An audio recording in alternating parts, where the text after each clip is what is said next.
It's been a great privilege for me to share the word with you all today, the next couple of minutes.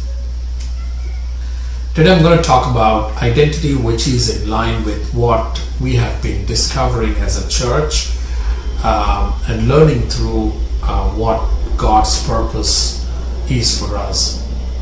And we cannot discover God's purposes without knowing who we really are.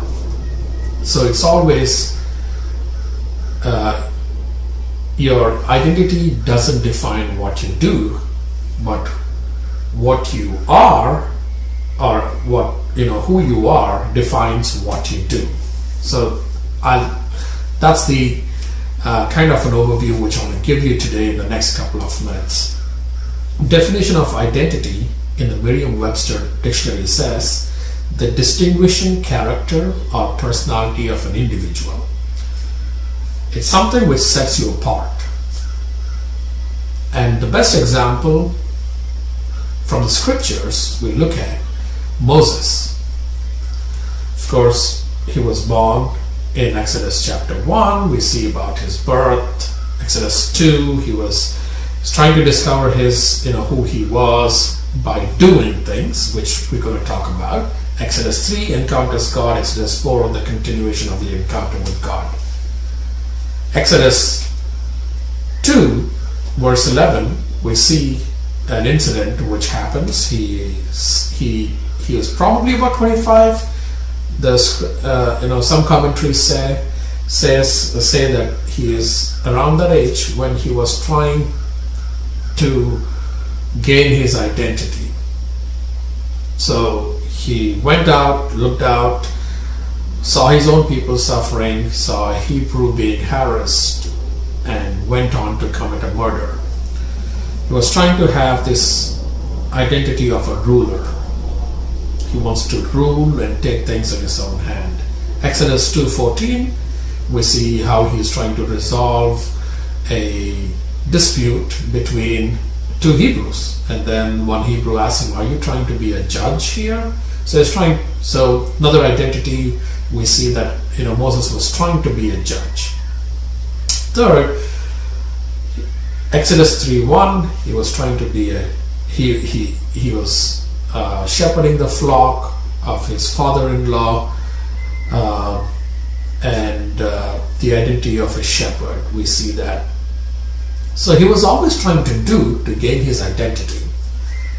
And that's what we are all. If you ask the question, who are you? We always tend to look at what our professional qualifications are and what we do right now that defines our identity. No, I think according to the Bible, who we are defines what we do and not the reverse. What we do doesn't define who we are.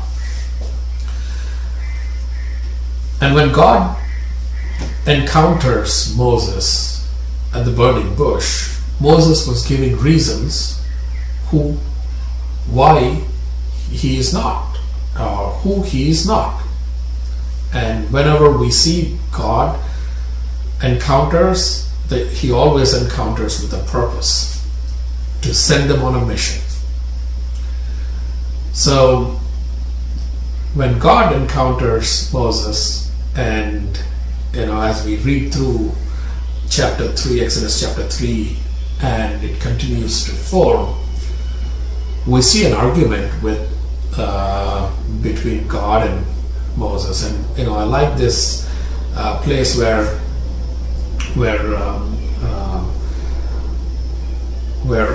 Moses says that God, I don't have the skills. And Moses asks God in Exodus 3:11, "Who am I, Lord, that I should go?" And God reveals him, takes him through different experiences to know who he is, to trust in God.